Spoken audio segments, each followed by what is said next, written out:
Possible. I will say that I have to take off very quickly after the class today, so I can't hang out for a real long time. I do have my business cards up front if anybody has any questions from the class or just anything at all. Feel free to track me down, get in touch with me, and make sure that we're getting you taken care of. Another thing, I'm silencing my phone right now. I would encourage you guys to do the same. We're recording this video on video for the dashboard, so you guys will be able to come back and revisit it, or if there's another broker that you're friends with that really ought to hear some of it, then you'll be able to convey that to them. And essentially we have a YouTube channel for this stuff, and Nate has been great about helping us out with it. So let's see, got my water, got my phone silenced, we're in business. There's a sign-up sheet. If you haven't signed in, please do make sure and sign up. Ma'am, this is for you.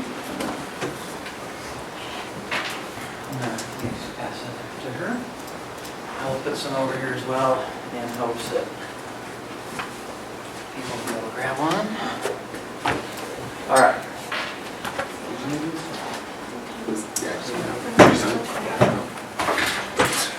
All right, well, welcome to Starters Class, Week 2, Lead Generation. We're going to have some fun today. We're going to talk about a lot of stuff. I want to encourage you guys to ask questions as we go if you want to, or hang on to the end. By all means, make all the notes that you want to. This is for you to hang on to and keep and put on your 3-ring binder if you like.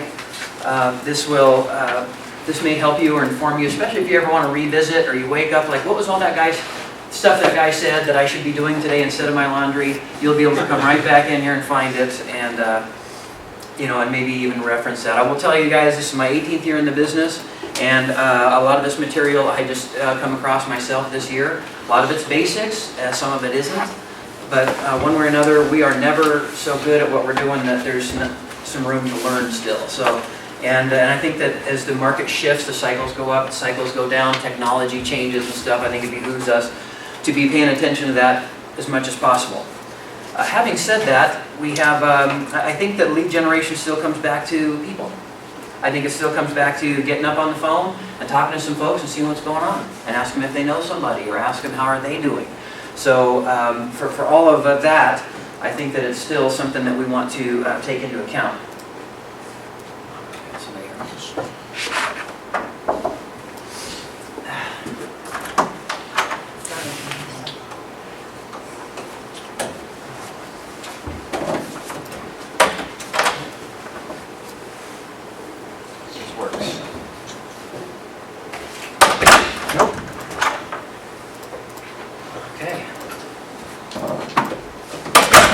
All right, so we'll dig into some of the things, the tools that we do have. Fortunately, we do have more tools than just the phone to call people. Cherry Creek Properties has got some neat tools here as well, and we'll just dig right in. So, Starters Class, Week 2, lead generation. What is it? Lead generation is the activity of generating prospects. I don't know if you guys have ever heard, you've got prospects and you've got suspects. They're all suspects until you qualify them. Until as to, for instance, if they need to sell their house, are they in fact entitled to it? Do they have enough equity to sell? Are they the only ones on title? Do they need somebody else to agree that doesn't agree? Things like that. Until you find those things out, you don't know if that's a prospect or not. So we have to kind of sort them out. On the buyer end of things, usually one of the big keys is whether or not they qualify, whether or not they get financing or have the funds that they're going to need. But I'll tell you, there's more to it than that too, because sometimes you get people, buyers that express interest in buying and even qualify, but they can't make the decision. For whatever reason, they paralysis by analysis, or too many choices. We don't have too many choice problems right now. There's not a lot of stuff on the market to choose from, so that actually helps a little bit. But buyers can be more difficult in that realm when the market's softer and there's more inventory. It's hard for them to pick one because they have, they don't know what if there's something better that they're missing by choosing this other one. And so that's something that can really prevent people from making decisions. So we've got to sniff those folks out. But the first thing we got to do is get our phone to ring, because we can't do anything else until we do that. Lead generation is about getting your phone to ring. Why is it important? You're going to live or die on it as far as your real estate career is concerned. I know these are pretty simple questions, but without lead generation, you have to rely on blind luck to close property, and I don't recommend that for consistent income. How long does it take lead generation? As long as you'd like it to take. We have a lot of people in this room that are brand new, and a lot of people in this room that have been around a while. And we've all done all sorts of different prospecting. I've done prospecting that takes me all Sunday afternoon putting together mailers. I've done sessions of picking up the phone and calling everybody I can stand to call. I one time did prospecting where I was sitting in front of a house, and I think I was getting stood up. I was waiting, it's nighttime, and I'm sitting there, and I've got to wait a while.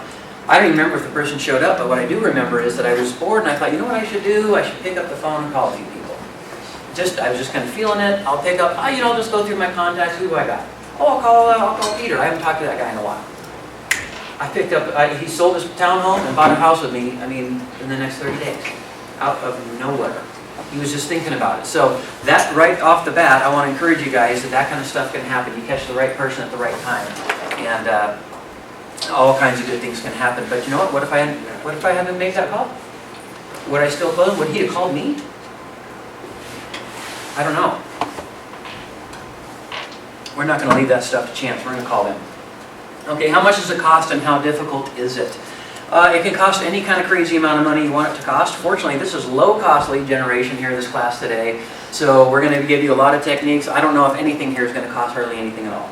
I do have a few things that you can spring a few bucks on if you want to.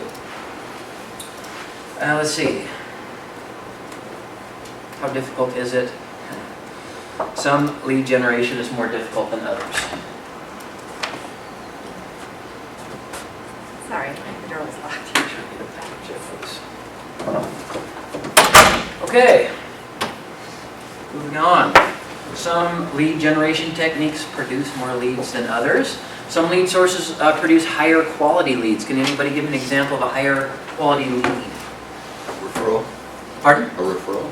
Referral, yeah, really, really like referrals. And I want to talk to you guys about the referral stuff too, because there's an enormous amount right there. Referrals are that's a great lead source for that, and they're usually really high quality because you have a lot of credibility with them because you become highly recommended by somebody, hopefully, that you've worked with. Some lead generation techniques take more time and energy.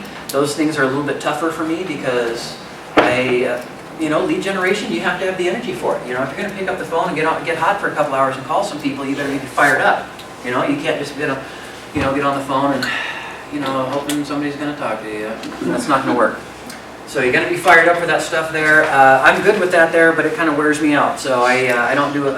I have to kind of balance that out for myself.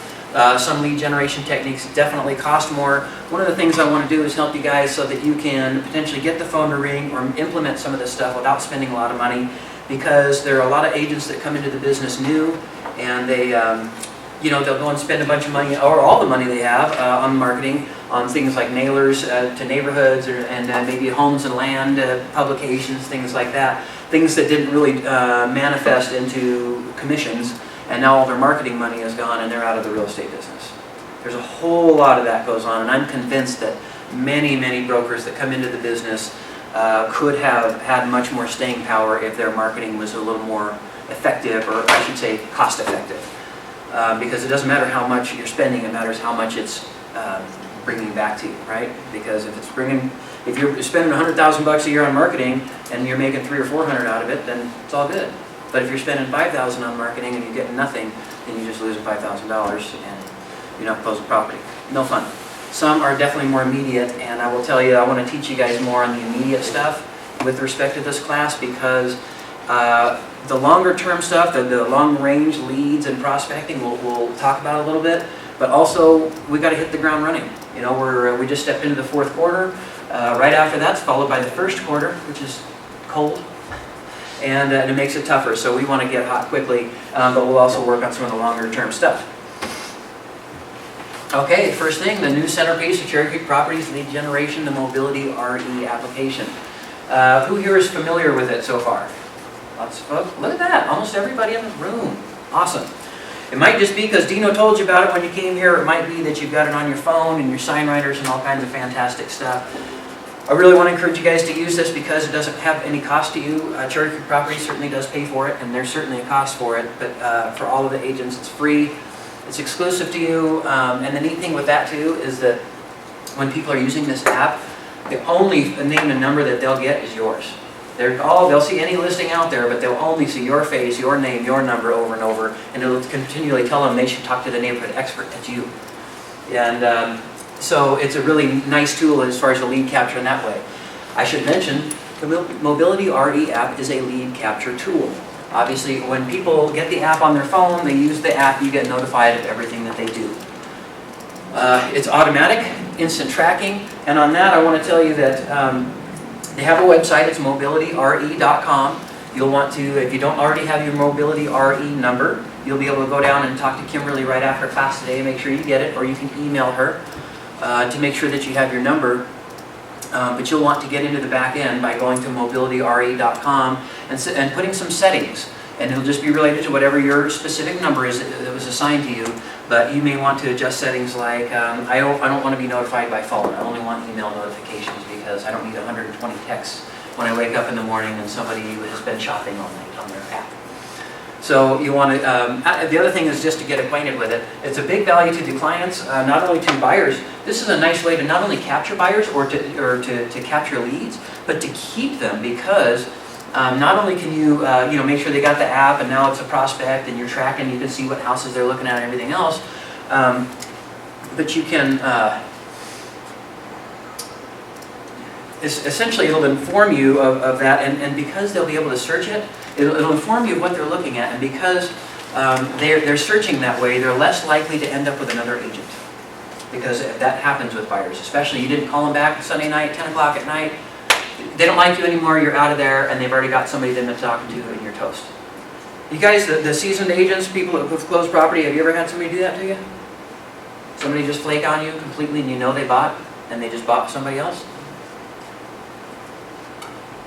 First thing I want to do is encourage you that can happen to any broker at any time for any reason. But this Mobility RE app here is a really good way. So we're not only have lead generation here, but lead retention. And so I think the app is a big deal, and I would encourage you, even if you already have them as a buyer, and you're showing them homes and you feel good about them, it seems like they like you, and it seems like everything is going well and everything, let's still make sure they get the app. The other thing is they can share that app with everybody. Let's make sure we can get this to everybody we possibly can and let them know that they can share it. There's a thing on there where you can just put in share and put in the phone number who you want to have it, and it'll show up on their phone. So you can let the Mr. and Mrs. buyer know, listen, you've got this app, you can kind of shop and everything else, but then also when Aunt Edna comes into town, boy, make sure, just send her the app. We'll get it, we'll make sure she's got the whole app too. All these people can have this app, isn't it great? You guys can all search houses. So it's a way that you can, it's a lead generation thing. You don't even have to do anything at all. Just make sure that your first point of contact, the buyers that you do have and that you are working with are getting it, and that they know how to not only use it, but to share it with other people. And they'll do it for you. They'll prospect for you. And I like things that do the work for me as much as I can. We already have plenty of work to do in this business. Okay, huge value to clients, convert more buyers, and it's a listing tool. You can go to sellers, hey, Mr. and Mrs. Seller, isn't it great when you list with me, you're going to have the Mobility RE app on your yard sign, so we'll have more people, we'll be able to capture more people. And to that end, and I know we're going to get into it, is that I recommend sign writers. We have signs downstairs, and they're kind of basic boilerplate stuff and everything. I like sign writers because I think they tend to pop, and I want people to call my cell phone and not whatever the office number is down here. I want the calls, I don't want them going to the floor guy. So I like to have two writers. One's got my name and my cell phone. The other one's going to have my Mobility RE app stuff, and it would just say text this number to that number for price and photos and free MLS search. You guys probably heard me say that before. But by doing that, then of course you can communicate to the sellers, isn't this a good idea, that we'll be able to capture buyers. They won't even have to get out of the car. We don't have to worry about if they've run out of flyers and brochures and stuff like that. They'll be able to see what a great value we are in comparison to your neighbors, because there's that nearby gadget on there, so they can see what's going on in there, and they can see that we're a desirable property in the neighborhood. All kinds of great stuff there that you can use on listing presentations. That may not help you generate leads, but it may help you get referrals and things like that in a secondary generating sense by, for instance, maybe you get a listing and it's your neighbor and you didn't have to try very hard because you already knew that guy, but once you told them all about this kind of stuff there, maybe your neighbor goes to tell his friends about it and says, you ought to really call this person, they've got this great stuff and everything else like that, and now you're getting referrals because of it. So even if it didn't give you that initial listing, it can help feed that avenue. Okay, Mobility RE app, you can use this on your flyers. This should probably be on all your material. Pretty much everything from now on. Everything. We don't have classified ads, so you don't have to worry about space anymore. Business cards, I would really encourage you guys to put them on a business card, and also not only just like on the front, or you can put it in the little fonts there, text this to that or whatever, but why not put it on the back all by itself? Text this to that for free MLS search, or for free MLS app, or whatever you'd like it to read. But I want that to jump out. I really want them to use that. I don't want to just put it as a little footnote on the bottom of my business card that nobody reads to begin with or whatever. I want them to get the app. I don't care about even the rest of the card. Get the app. So that's a thought for you.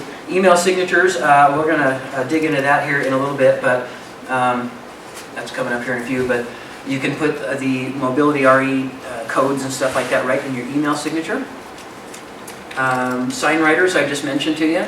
Website, if you have a website, or if you don't have a website, you might want to think about one. We're going to talk about that a little bit more, but either way, if you do have a website, you can certainly put your Mobility RE app stuff there, and I would encourage you to do that front and center, because they're going to leave your website and they may or may not ever be back, but if they grab that app and put it on their phone, they'll never be away from it. And even when they're out there, they may use that, whereas, say they're driving through the neighborhood, and they want to see just what's going on in the neighborhood, they're not going to go to your website that they were surfing from home. They're just going to go do whatever they do at the moment. Whereas if they have your app, then your website carried them over and you're able to retain that from an initial contact into a sustained contact, and hopefully you'll open the door to have a conversation with them. Open houses, with respect to that, we have a broker here that was doing something. She wasn't handing out, she was handing out just a half sheet thing, about that big, with just her Mobility RE app stuff. Text this to that for free MLS search. And just making sure, not only that, but at the open house, she was giving it to them like, here, let me help you get it on your phone. Let me put it on here for you. Look, here, this button right here and everything. And so, not even giving them, not asking the question of whether or not they like it on their phone, going straight to the next step of, here, let me show you this and let me show you that, and put it right on there. So, I think that a lot of what we do with that, it helps to be assumptive that if they're there, they're at the open house, unless they say no, then they're saying yes. And so if they don't want the app, that's fine, but otherwise they generally do, especially if they see how cool it is. So at the open house, you can certainly promote it. You can promote it heavily. I will tell you, I think that would almost be one of the center things that I would do in an open house. I mean, if somebody wanted to walk in and buy the house right there at the open house, I have had that happen once. And that's great, no problem. Other than that, I would really, really like everyone to have my app, because otherwise, generally, the reason that we're holding the open house is to generate buyer prospects. And buyer prospects that I have had come through open houses don't want to be prospected. You guys notice that? They come through, they want to look at the house, yeah, they'll kind of nod at you or whatever, and then they're out of there. For whatever reason, either they're not really serious buyers, or they've already got somebody, or they've had so many agents climb all over them that they don't want you to do that to them again. That's great. In fact, you can even tell them, listen, Mr. Standoffish buyer, wouldn't it be great to just get this app? You don't have to talk to us anymore. Right? Get the app. And then then you can kind of take control of your own destiny or whatever. And then if you ever see something you want or whatever, my phone number will always be there. And you can just do whatever you want to do. But, that's a way that you can even kind of draw those people in. A lot of times they don't like to sign in the sign-in sheet. You guys ever do an open house with a sign-up sheet? I can't get them to sign the sheet. And I'll even scowl at them and everything. They won't do it. I don't know. But they will take the app. They want the app. Yes, ma'am. Well, I was just going to make a suggestion. I've had really good luck at open houses with comment cards and just saying, my sellers would really like to know what your feedback is. And I always offer a $50 or $100 gift card for a drawing. Do you put like a spot for their name and phone number and stuff like that? Do they usually fill it out? Mm-hmm. Okay. I usually get either an email or a phone number. Okay. That is not a bad lead capture But tool. part of that's because, like I said, I go, well, I've got a gift card for a drawing too, so. Incentives. Yeah, People respond to incentives, don't they they? do.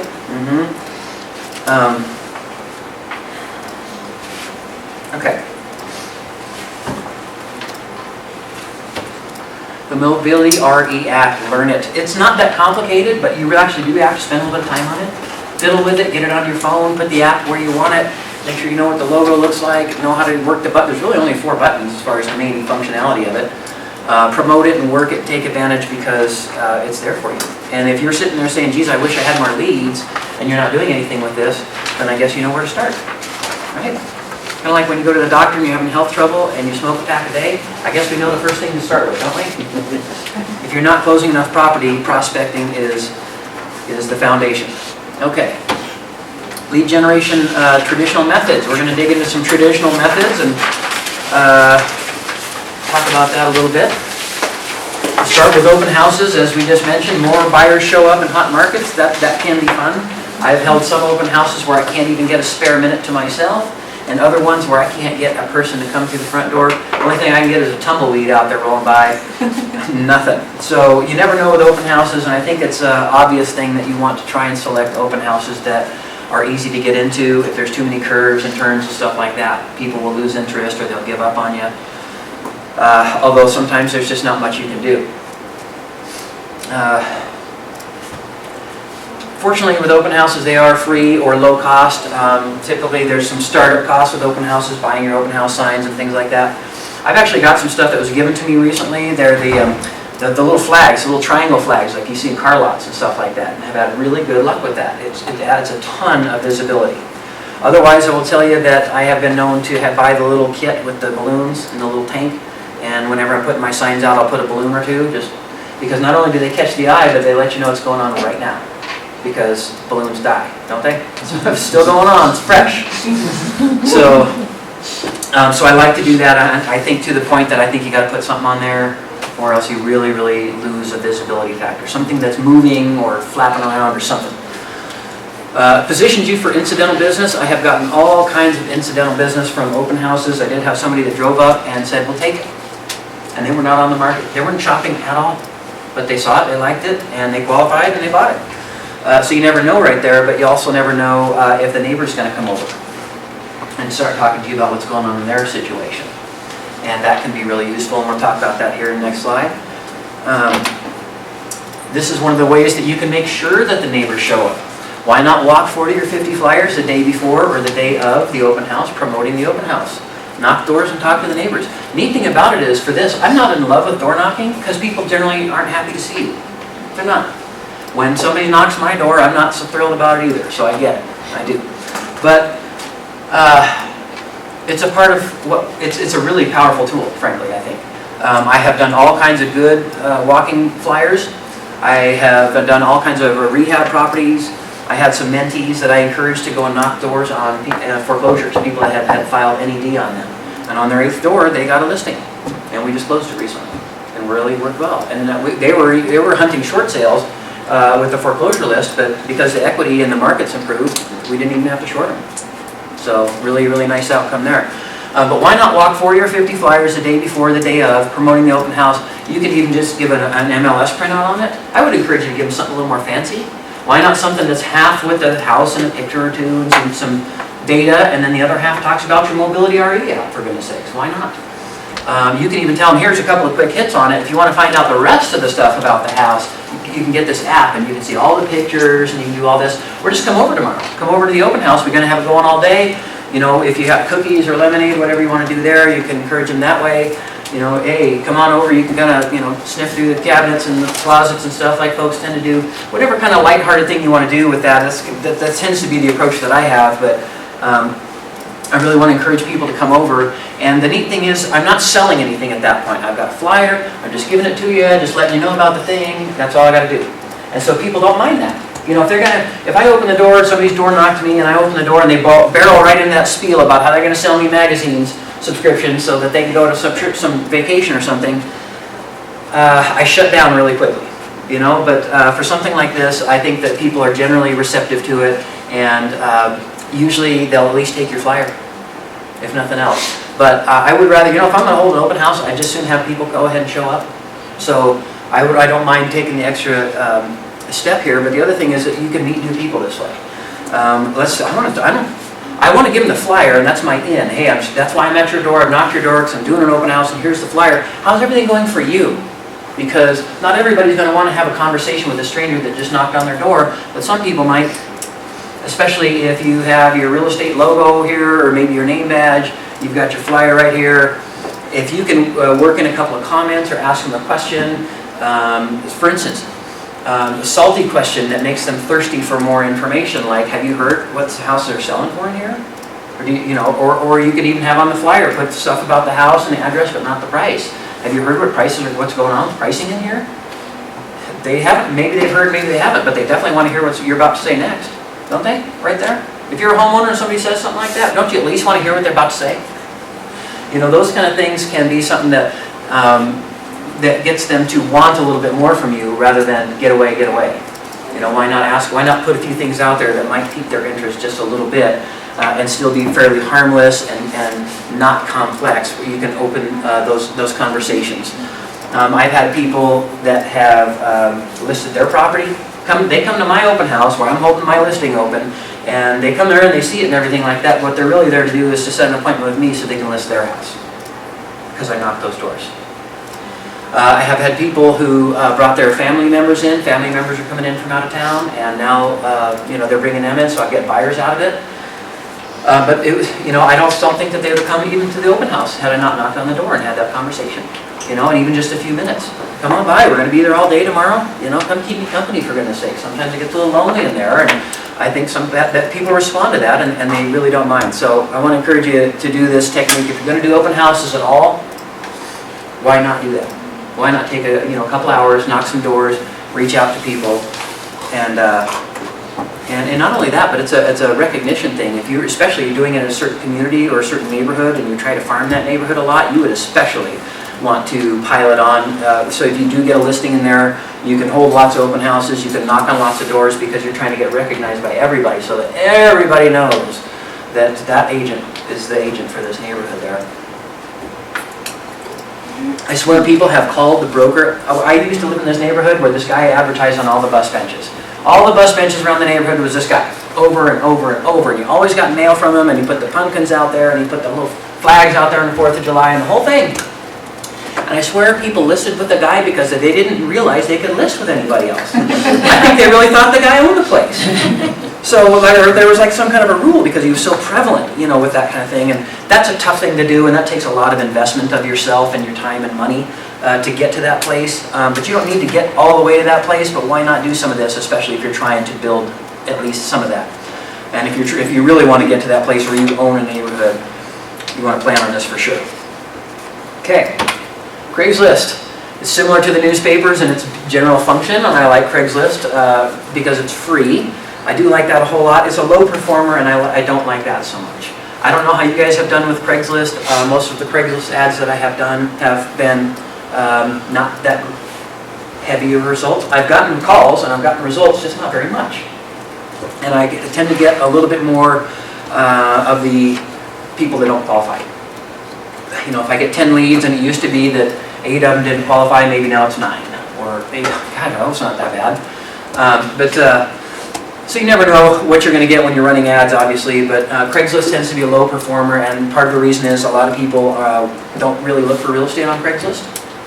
However, they will look for open houses. Sometimes people want to go look at open houses for whatever reason, and so I want to encourage you, if you're going to do an open house, you can post that on Craigslist.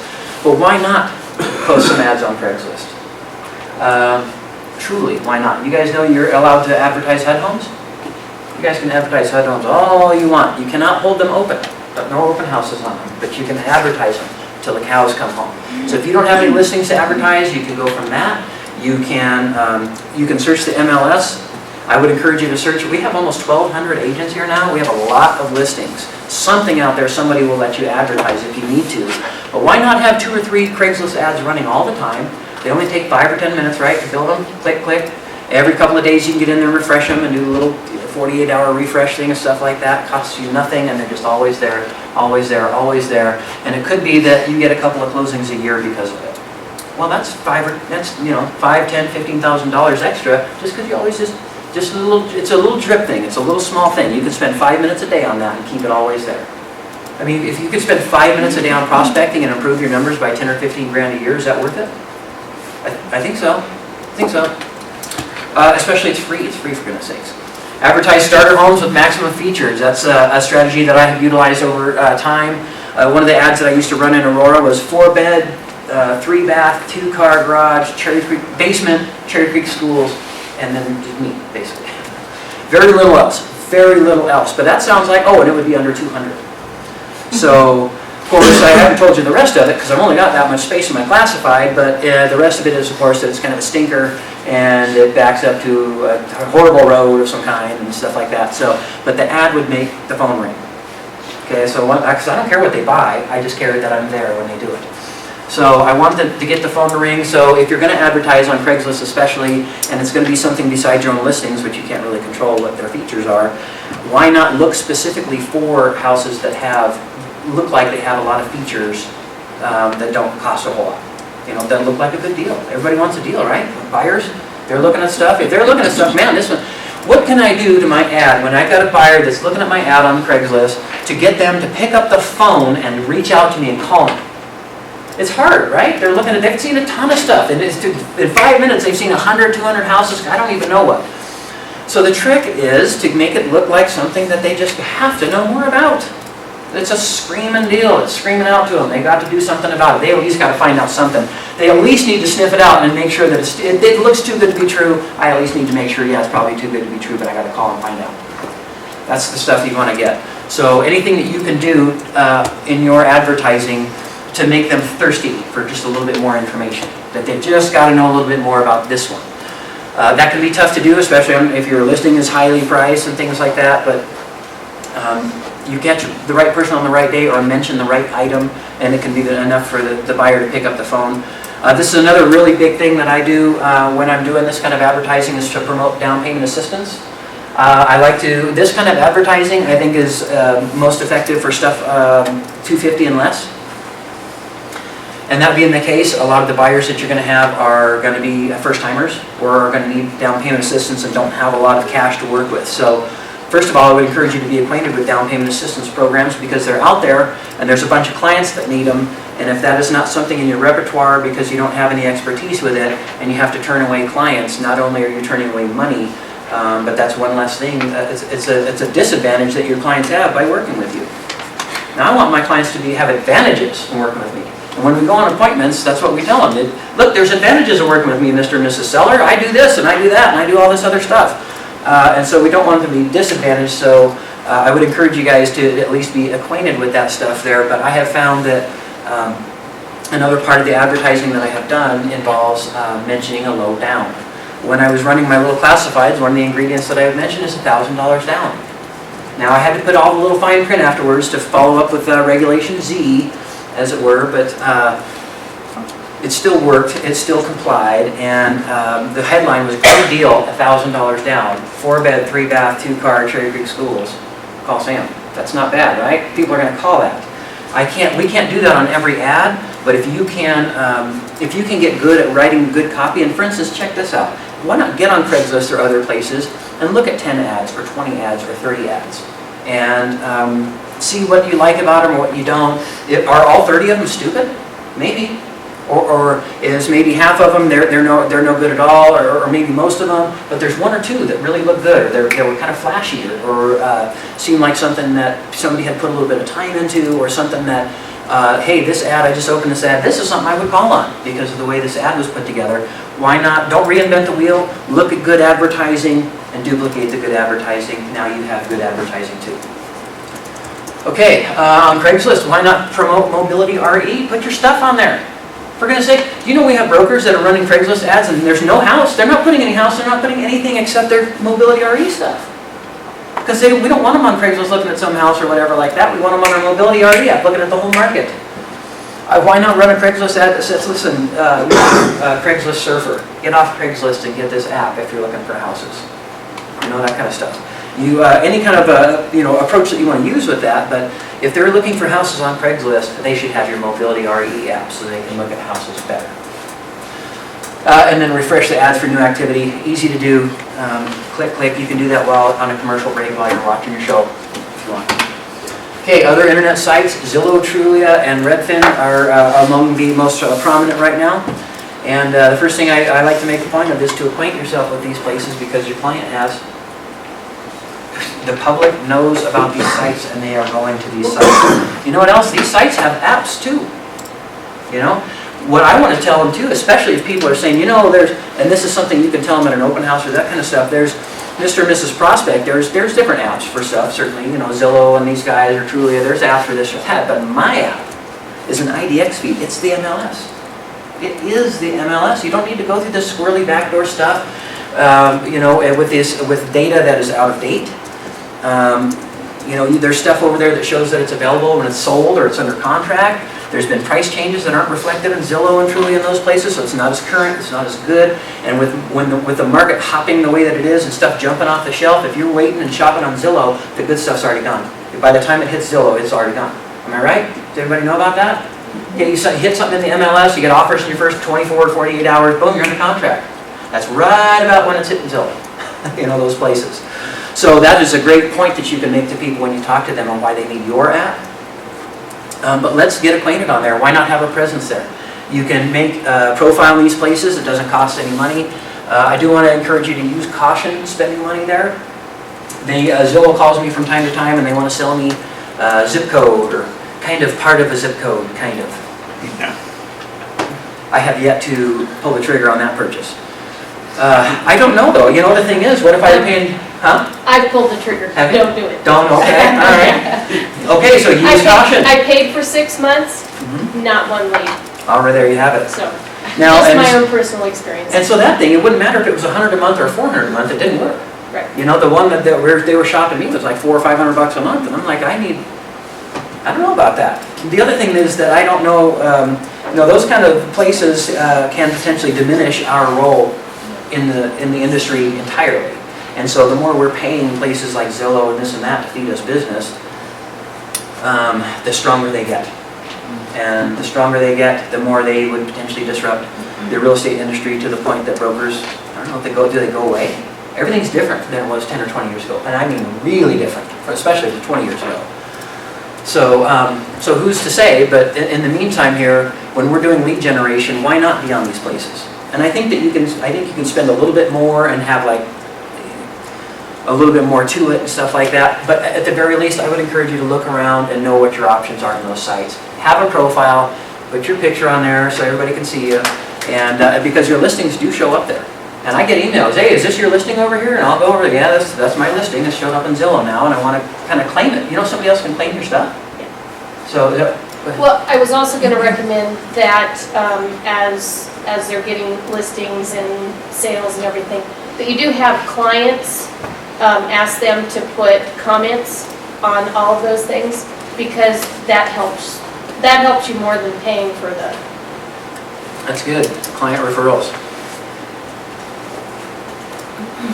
So people can go into these sites, enter your profile, and make comments, is that right? Correct. And because they can also make negative comments, I presume. Probably. Yeah, yeah. I saw a thing here recently where the hotel had issued out a thing that they were going to fine an extra fee to any of their guests who posted a negative comment on Yelp about them. Wow. And the people that were staying at the hotel were not appreciating that policy. So they would post comments like, it is so great, we're so thrilled that our room smelled like smoke. And we weren't sure if we were happier with the smoke smell or the cockroaches, you know? It was so great that they were really positive about their, you know, they didn't leave any negative comments, they were thrilled about the smoke. So, you know, it's funny kind of how that can go, but that can really be dicey right there. But that's a good thing. I want to make that point right there. When I came to a big company about 14 years ago, I was 4 or 5 years in, and the guy told me the main thing you have in this business is your reputation. All you have in this business is your reputation. And I kind of blew it off, like, oh, yeah, whatever. Just, you know, where do I sign? Because I was coming on to the company, and he was a real good guy. And I'll tell you, I spent about 4 or 5 years there, and I found that he was profoundly correct. I cannot overstate how important your reputation is, especially now. For goodness sakes, you go and pull some kind of funny business or whatever like that, and it's all over the place. And that's a real problem. That can really, really disrupt your livelihood and your ability to keep the lights on and feed the kiddos. So I want to really encourage you to protect your reputation, not only in the sense of not doing stuff that's bad, let's build a good reputation. Let's be the brokers that call them back. How about that? Let's be the broker that answers the phone. I'm going to tell you guys about this. Lead generation, answer the phone. I had a time this Sunday afternoon, I'm doing family stuff, and my phone rings, and I know it's some kind of a lead or something like that, but I'm doing stuff. And I kind of don't feel like really working on the lead. I could have. I wasn't really doing anything. And so I call an hour or two later, I get the message, oh man, this is somebody over at Fizbos, so let me call them. I better call them right back. I called her, she's like, oh yeah, I already got somebody. Just in that hour or two of my not answering, I missed the listing. She called and she was good to go. She was ready to list. And if I took that call at that moment, I'm on my way over. And instead, I was taking a day off, and there's nothing wrong with a day off, for goodness sakes, but just be aware of that kind of stuff. Let's be the people that answer the calls. Let's be the ones that follow up on calls and don't let people get away, because we're competing against the other brokers at large, aren't we? Let's be better, or else they're going to be the ones that get the deal. They're going to be the ones getting the check. Okay. Internet and your own site. You can get one through Cherry Creek Properties. I think that the ones that we have run about $59 a month, and they have an IDX feed on them, so your listings will show up there. I have heard that they're relatively generic. I am not a website specialist in any way, so I don't know a whole lot else about them besides that, but if you want to spend $59, they can set that up for you. Realtor.com will put together sites for you.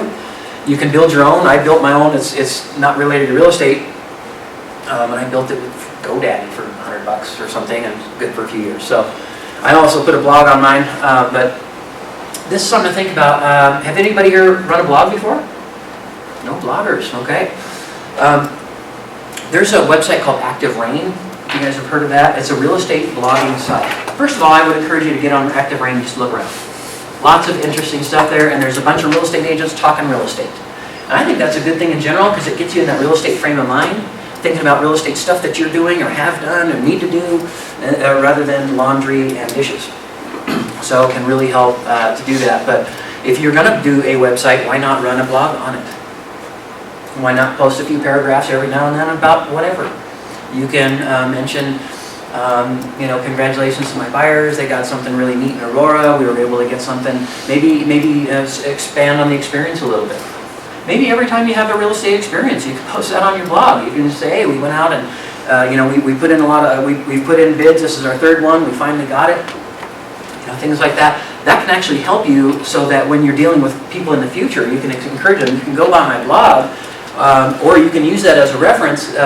Mr. and Mrs. Buyer, you don't really want to do that, because here's what happens to buyers when they do that. Do you guys ever have clients that are trying to do stuff that they really shouldn't?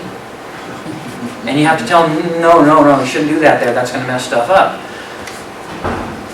If you have a case in point stuff with some of these different experiences that you've had in some of these blogs, and you'll be able to point to that as a point of reference, because stories are very powerful. People like stories. People want to hear stories, and so they will. And so essentially you're building stories right there, the stuff that happened. And if it happened to somebody in your office, because we were hanging out and I told you about some messed up thing that happened, use that story too. Get in there and say, hey, I was just talking to this broker, and he's been working with these people, and here's kind of how this stuff worked out. And so, we're really excited that we're going to be able to, to protect people from that stuff. Or maybe that's not the right word. We're so glad that we're able to work with the public the way that we do to avoid some of these things that happened, to people in the past or whatever. Here's the people, and here's the situation, and here's how it worked out, and here's what we're doing, and that kind of stuff. That kind of stuff can be really powerful too. You can add content from current real estate news. I get a current events email from my title companies, North American Title, and I get them all the time, constantly, at least once a day, I think. More than I can keep track of, obviously. and they just do, and it's current stuff to Denver. And it's just whatever's going on in the marketplace today or whatever, and they email that out to you. All you got to do is say, "Hey, put me on the list." You're on it. And then specifically, you can capture that stuff and copy and paste it right into your blog. Now you got a blog. You don't have to think of anything now. You don't have to tell stories if you don't want to. You don't have to do anything. You can just get somebody sending you an email like that, copy and paste it into your blog. Now you got a blog. Another thing that's fun, if you're interested in doing it, and it's on the next slide, is a YouTube thing, is to make videos that you can put on your blog.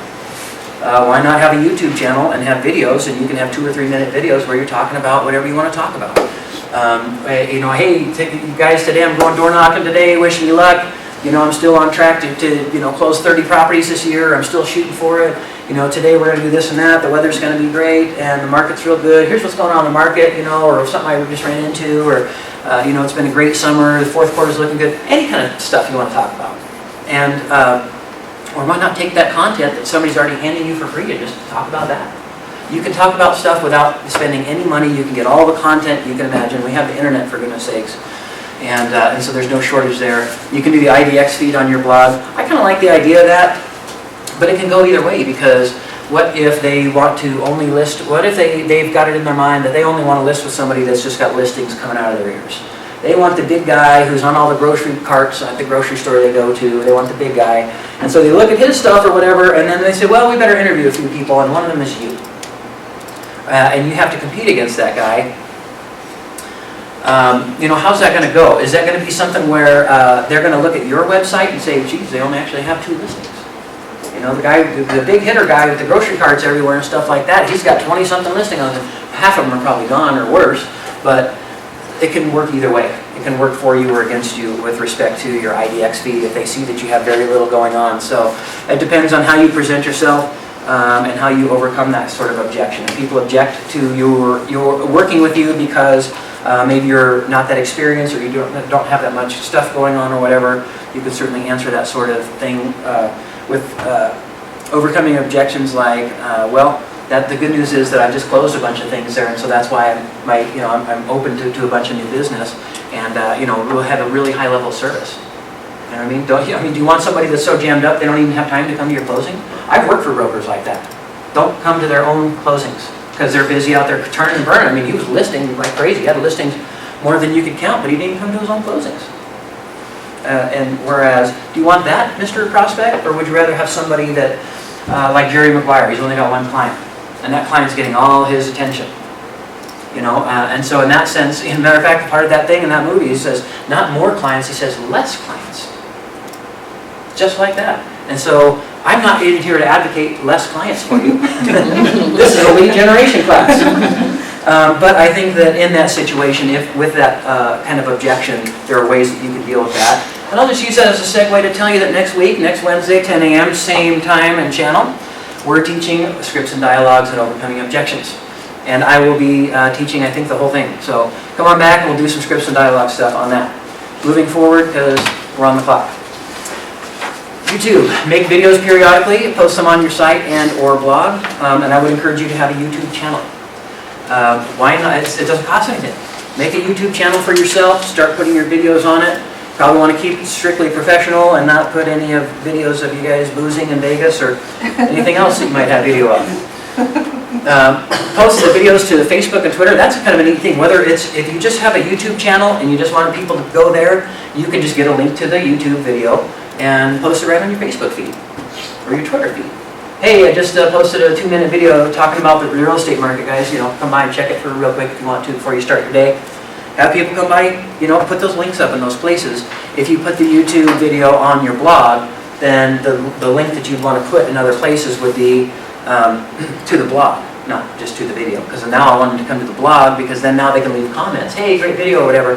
The fellow that taught me this trick there, he gets recognized on the street because he does his videos and he does them and he does them and he does them. He's faithful. But I think he only does 1 or 2 a week. I don't think he does a whole lot. They're never more than a couple minutes. And he's had people on the street, hey, you're that guy from those videos. And he has no idea who they are. And he's a loan officer. He's a famous loan officer because of his YouTube videos. You want to be a famous broker in Denver? You want to be a really well-known broker? You get recognized on the street? You're that real estate person. Wouldn't that be dynamite? When you just walk around, oh, you're the real estate person. I've seen you on, at home and on my screens and stuff. It's quite a sensation, and can really. You don't have to sell yourself now. They think they're practically treating you and talking to you as a celebrity. And I've seen it right before my own eyes, and it's quite a thing. So how powerful is that? Not only to get them as clients, to keep them as clients, but to get them to refer people to you. because they can say, oh, we know so-and-so, that guy, and check out his stuff here and all that. So the neat thing with that is that you can, they feel like they're helping them, they're helping you, and they feel real smart, because look, I found this great broker, and I've got this tidbit of valuable info to help people. Okay, so create a YouTube channel, and I would encourage you guys to have some fun with it. People don't want to watch you dry, miserable stuff anymore than they want to come to a dry, miserable class. So I'd like to have fun with that kind of stuff and be a little bit silly. I think in real life it doesn't serve us so well to be silly because it's important, high-stakes stuff. But I think with this kind of thing, it helps to just be regular folks too, regular neighbor to the people that you're reaching out to. It does develop recognition, and it does establish you as an expert. That's a neat thing too. Get on and talk about stuff like, hey, I just had this radon thing that happened, and here's what we did with it. And we had this guy put in this thing there. It actually worked out much better than I thought, and it wasn't quite so much money. And actually, during the process, I Googled the radon stuff and learned a little bit about it. Here's a little snippet that I learned about radon gas. Does everybody here know what radon gas is? Okay, I see 3 hands. 4, 5, 6, 7, 8. Okay. Not everybody knows what it is. I did not know what it is before real estate either. So there's a neat way to say, find out more about it. Give me a call. Don't give them the referral. Here's the guy's name and number. Call me for the guy's name and number, right? Now you got your phone ringing. Okay. LinkedIn. Your prospects will Google you. Have you guys had any of your clients tell you that they Googled you? Yeah? Yeah. Was that good? Was it a good thing? Yeah, she did. She complained because I didn't have my picture, so she said, she was looking at my picture all over the internet to see how old I was. Right. She's buying a house, but she's complaining about your picture. Yeah. It's nuts, isn't it? But I difference put my is picture on there after she said that. Right. Well, the good news is that's what I'm here to teach you. Put your picture up. Your LinkedIn profile must be robust. First of all, if you don't have a LinkedIn profile, I would encourage you, strongly recommend you to get one, build one right away, and along with that, join this Cherry Creek Properties group. Get on there, search for groups, put in Cherry Creek Properties, you'll find it and hit join. It won't join you right away, there's somebody on the staff that has to manage that or whatever, but they'll add you on. It's a huge resource for us, for people that want to hold open houses, or they've got something in case somebody else wants to hold it open, or you need a radon guy, or any kind of guy. Everybody's there. A lot of our big hitters are there. I mean, it's a lively place, and I think it's really worth. I had a gal come in the other day saying, "What do y'all think about lease options, rent-to-own stuff for a buyer?" I couldn't keep my mouth shut on that one because I've seen so many buyers get burned by that structure. So I had to get in there, and a lot of other folks chimed in too, and hopefully we saved some buyer out there that she was working with from going down that road. In fact, they might have even not only helped them to protect the buyer, but it might even help the buyer to where they realize what we should do is just get our finances in order and then just purchase normally, and that might have actually protected the commission for the broker too. Maybe they're going to have to wait a little bit more for it, but I'd rather wait and have them buy something normal than to be so impatient about buying a place that they get burned, and I've seen that happen. I've told people, no, you should not buy, and I'm not going to work on this. We're not doing owner carries, and we're not doing this stuff here. Don't you guys just sit tight? Because I got to tell them the truth. That's what they should do. And then they went on and did stuff. They did all the stuff they wanted to do anyway with somebody else. But I want to shoot straight with people, and I want to encourage you guys to do that too, obviously. Recommend other people. If you guys have been on LinkedIn at all, you know that you can recommend, endorse everybody, right? It's endorsements. You endorse them for this and that and the other, and they'll come back and endorse you too. It's a big endorse fest. It's great. I know it's a little bit silly. Oh, you have somebody endorse me for first-time buyers the other day. Okay, I've been at this a little while, and I do know first-time buyers pretty good. But the whole thing's silly as far as that goes. But the purpose of building this up and doing it is for the public. It's not for you, and it's not for your fellow brokers. You don't necessarily care that much about it, and your fellow brokers don't either. But the public does. The public cares if your picture's up there. That kind of thing. Another thing that I just come across here recently, and this is an idea I want to encourage you guys with, is to get a picture or a portrait, whatever it is. It can even be a sketch if it's cool. That's of you, that you use consistently on all your stuff. All the time. Same portrait, same colors, same all the time. It's kind of like a brand unto itself. Because, authors do that? On the back of the book, if you look, Nicholas Sparks, if you look on the back of this book, it's the same picture every time, over and over and over. And that's the same kind of thing that I'm talking about right here, because it's a brand. In that guy's case, he's a brand. Well, we do have a logo, we've got Cherry Creek Properties, but outside of that, it's you, right? And so brand yourself. And you can brand yourself by associating, with the company and the logo and the colors. But also, I would really encourage you guys to think about a portrait that has staying power that you can utilize over a long period of time on all your materials.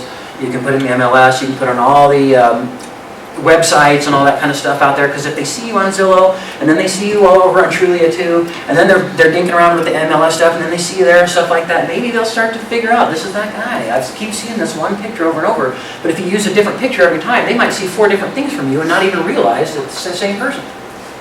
And I think that would be unfortunate, because just that kind of presence or repeated hits can make a difference between, I'm going to call this person, you know what I mean? I keep seeing this person come up. Maybe it's a coincidence. I've heard people say that, if you see like 3 coincidences in a row, it means something. I don't remember what it was exactly, but if you got somebody thinking that way and they've gone and seen your picture 3 times, maybe they're calling you now and they're buying real estate. I thought it might be the squirreliest thing ever, but if it works, let's get on the phone. Let's just do it. Okay. Add people strategically. Why not add some of your contractors, your loan officers, people that would be resources to your clients. Add your old past clients. Your past clients can go on there and say stuff about you, can't they? They can leave all kinds of comments and things. Why not do that? I want to encourage you guys to check your LinkedIn group once a day. For what's going on, the Cherry Creek group, and then just your profile in general, and then check our dashboard too, because you just take 5 or 10 minutes a day and start your day off that way, then you'll be connected, and I think it'll potentially help you kickstart your prospecting for the day. Okay, your email signature. This is a sample of it. Adam P. Smith. This is what he's got here, and I'll just roll right to the next thing, the slide here. This email signature has his name, a link for his license info, accolades that he has, a company logo, an address, and the link onto the address goes to Google Maps. You can click that address and it'll show you right on the map. Multiple phone numbers, email address, website, Facebook, LinkedIn, Twitter, YouTube. All right there. Now, if you got an email and you had a email signature at the end of the email like that, would it bother you? It wouldn't bother me. I don't care. I see email signatures a lot. I have one now myself, and they don't bother anybody because they're so common. They're very, very normal. In fact, I want those to be there because sometimes I use them. I'm like, I gotta call that guy. I gotta get into my email and figure it out and pull it up. Yep, and make sure there's all the contact info so I can call them. It's a place where you want to have your mobility RE information too. So that's the thought there. This is a great lead generation tool. Build your email signature to be as strong as you can, and then email people. Right, as part of your sphere and stuff like that. We'll dig into that here in a little bit, but you've got all kinds of people you can email that are local that may not have anything to do with real estate. Maybe that's your hairdresser, or maybe it's your, I don't know, the guy that changes your tires or something like that. But if you got his email, shoot him an email, say hello. Hey, just checking up on you. Sorry I haven't followed up for a while. Just was thinking about you and thought I'd say what's up and everything like that. Drop me a line sometime. That's it. You haven't said anything real estate wise. You haven't said, hey, just want to see who do you know that can help me, make money and all that kind of stuff. That kind of stuff doesn't go very well. People don't respond to it well. But if you send them an email saying, hey, just want to catch up and everything, and all this stuff's at the bottom, now we've just prospected him without saying a word. Right? It's all right there for him. If he wants to look at it closer, if he wants to check it out or call you on it or be interested or read the stuff, great. If not, then it's not going to be intrusive. And you really can actually then just reach out to people. Like for instance, let's say you're at a soccer game, you've got a little name tag on, or you've got a polo shirt with the logo on and stuff. It's your kid's soccer game and you're talking to the other parents. If you've got your real estate stuff all right here, you can just talk to them and just make friends and how's everybody doing and stuff like that. Here's a soda and all that, because this is here right here is telling everybody. You can open those conversations and do real estate conversations as well, but if nothing else, it's kind of doing the job for you. It's kind of like a conversation starter, right? So is that. So let's start those conversations, build your email signature, and start emailing everybody you can think to email and say hello. Even if it's somebody that you totally know is not a prospect in any way, they know it. Everybody knows a bunch of people. Everybody has a cell phone chock full of contacts, don't they? Everybody. So even if that's somebody that is not necessarily going to close any property anytime soon, you know it. send them an email anyway. Hey, just wanted to say hello, just thinking about you, how's everything going? Out here having some fun? Okay. Here's our email stuff. That's there for your benefit on the packet there, so if you want to build your email signature later, there's a list of things you can put on it. Okay, what did we do before the internet? Yeehaw, man, we had open houses, phone calls, cold calls. You guys want me to teach all about cold calling? Hope not, because we're not going to do it. Door knocking, mailers, networking, and publications, so we'll just crack that open. These are a lot of the traditional methods. Before the internet, I mean, there was a time where the internet did not exist. I know you young guys don't know about it, but these things here, the point is that the internet's a powerful tool and generates a lot of stuff here, but that these things did not go away, and these things are still powerful. As a matter of fact, I would even go so far as to say more powerful. Because the internet, I've even heard it said, and it made a lot of sense to me, your whole website's just a glorified business card. That's all it is. Look at me. You know, here's my stuff. You know, in the end, we still need to reach out to them. We still need to, we're still dealing with people, not robots or machines or structures. We're dealing with people, and they'll pick up the phone or not pick up the phone based on how they feel. Or what, you know, what's going on in their head at any given moment. And so reaching out to people, having eye contact, face-to-face stuff, shaking people's hands, speaking their name back to them, and then having that kind of interaction is still irreplaceable as far as I'm concerned. So let's dig into these a little bit. Phone calls, calling your sphere of contacts, we'll dig into that here more in a little bit. Cold calls, not recommended at all. Most of you guys know there's a no-call list and there's a whole lot of phone numbers on it. I wouldn't even know how to check that. I'm sure you could figure that out if you really wanted to. But I don't recommend cold calls because not only are they generally ineffective, really bad, but they can suck the life right out of you. People can be rough. They are not happy to hear from you, and they can be rough.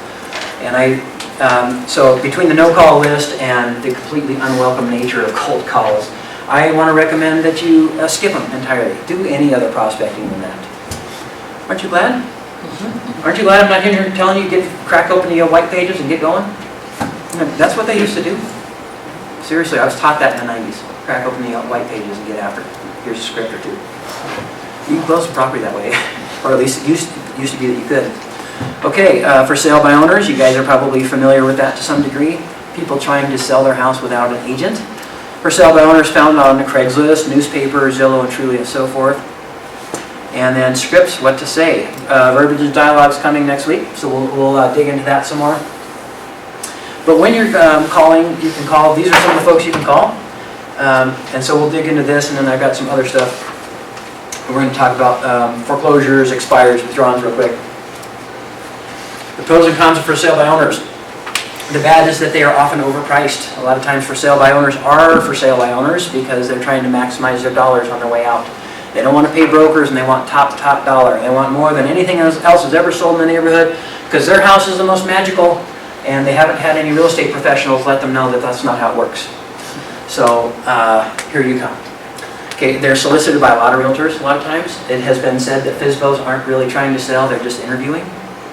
They look like they're trying to sell their house and they bought the sign, but they get hammered so hard with brokers that the end result is that they just end up communicating with a bunch of brokers and then picking one. Well, then the trick is how to be that guy, right? How to be the agent that they pick. And it's hard to get a strong commission. If they wanted to pay a 6% commission, they'd have just called somebody to begin with. So that's the downside. The good thing is they are selling. It's not just a cold knock on the door. These are people that are actually selling. That's also good. They're often ill-prepared and meeting you. They usually, if you ask them, listen, if I want to make an offer right now, what do we do? Whoops. What do we do? Do you have a contract? I mean, do you have a blank? Can we fill it out? Can you show me what the stuff means or anything? Do you have a lead-based paint disclosure or anything? Because you know about those violations, right? I mean, to have those kind of conversations with them, usually they get stuck right quick. Now sometimes they really do have it squared away and they really are going to succeed. Sometimes for sale by owners succeed. They do. It's a minority of the time by far, but sometimes they succeed. They've got a lawyer guy in the family to do their paperwork or whatever, but most of the time they really do need you. And they're actually a lot of times relieved when they get somebody they feel good about to help kind of take over because it can be harrowing. Incidental business to be had. I will tell you guys, I listed a property once, this was years and years ago, and I listed it at a discount commission. But it was 400,000, so the commission was still respectable as far as I'm concerned. And I made over $40,000 because I put that sign in that yard. First of all, I sold the house, and they moved out of state, and they split up. She come back and bought another house with me anyhow. And I got so many buyers that came through that I was able to convert into other properties. I just had so much business that happened just because I put that sign in that yard. So it doesn't hurt to go after for sale by owners, even if it involves a discount commission here and there, because the incidental business, that's really what I'm after. I mean, especially on a discount thing, I'm going to sell the house and I'm going to get paid whatever I can, but what I really want is all their referrals. You know, and all the other stuff I can get. What I really want is to put my sign in the yard with my Mobility RE rider on it so I can capture all those guys that are coming through. Or to put my sign in the yard so I can go and knock 40 or 50 sellers around it and get some other sellers. You know, you can utilize FSBOs essentially to kind of pivot into a bigger operation with that. So, and of course timing is everything. I will tell you on that note, I had a friend who was calling FSBOs, and he was a fellow broker long ago. And I was mailing people that had their address in the paper. And he was calling the ones that didn't have their address because he didn't want to compete with me, but he wanted to reach out to FSBOs too, so I was doing really well. So he was calling the ones that didn't have their address published and trying to get their address so he could mail them, because he knows I'm not mailing. And he calls his lady and he's wondering, you know, if he can get the address so he can drive by. And she says, "Wait a minute, are you a realtor?" And he's like, "No," he says. And she says, "Well, that's too bad, because I'm on a list with somebody today." Yep. Timing is everything. You catch them at the right day and the right time, and you never know what you're going to get. So don't be, matter of fact, if you called that FSBO last week and you're calling FSBOs today, call him again. He's probably had a sucky week because being a FSBO is lame and it's no fun. So, you know, so why not call him again? Why not even just call him up and say, "Are you ready to list that thing or what?" Why not? If you have nothing to lose, if they're already stonewalling you or telling you no or trying to eliminate brokers to begin with. I want to encourage you guys with FSBOs. I've done really well with them. I will tell you that FSBOs can generally be found on Zillow and Trulia and those places, and not so much on Craigslist and in the newspaper. You can look in the newspaper, but I don't think you'll find a lot of it. For salebyowner.com, there's a lot of different places where they are kind of doing some of that, and there's no harm in prospecting right off of there, as long as they're not already listed with another broker for the same service. Door knocking. Knocking foreclosures, expired listings, withdrawals, and knocking for meet and greet. All kinds of good fun. One of the things I like about door knocking is that you can do door knocking, man, you can do about anything. Door knocking can be tough to do. The toughest part about door knocking, I think, is getting out of the car. It is, man. For me, it's hard to even just get in the car to go, but because I don't love prospecting. I don't know a lot of folks that do, but you know, as you're reaching out to a lot of strangers and everything, but I think that this is something, I like it because I know that it's a challenge, and so I like to challenge myself. And I would encourage you guys to challenge yourselves too. And if you want to get a partner, if that helps you get started, or if you want to get a partner for safety reasons, whatever it is, by all means do that. I think that's a great idea. It can really help. You have them knock one side of the street and you knock the other one. There's no harm in doing that. It's better than sitting at home wishing you had some business, isn't it? So, a couple of different ways you can go when you want to knock doors. A few things, take precautions. I really want to encourage you guys. You guys have heard we had a realtor in the South recently that was attacked and killed and stuff, and we can't be having that. So take whatever precautions you need to take to be safe.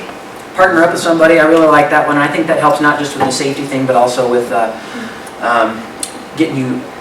making it happen. You know, maybe by yourself, maybe it's easy to kind of check out on the thing there, but if you got somebody else, it's, you know, the accountability thing there, then maybe you guys are more effective than if you end up isolated and discouraged and you don't go knocking when you're supposed to, or when you intended to. Assemble a foreclosure info package. That's something that you can do just as far as if you want to knock on, if you're knocking foreclosures, foreclosure info package, why not a few pieces of paper just stapled together, just anything, talking about how foreclosure works in Colorado. They've changed the laws in recent years, not super recent, I guess, for me, but why not have a, you know, there's any title company, they've got the, in Google, I'm sure too, they've got a drawing of here's square here, and then it goes over here, and here's kind of the sequence of how foreclosure plays out, or a few different ways it can go. That's useful stuff, and it doesn't hurt to have something like that in your hand to give them. and to offer help with a possible loan modification. I'm gonna back up just a little bit. On knocking foreclosures, we're specifically knocking people that have been filed a notice of election and demand on them.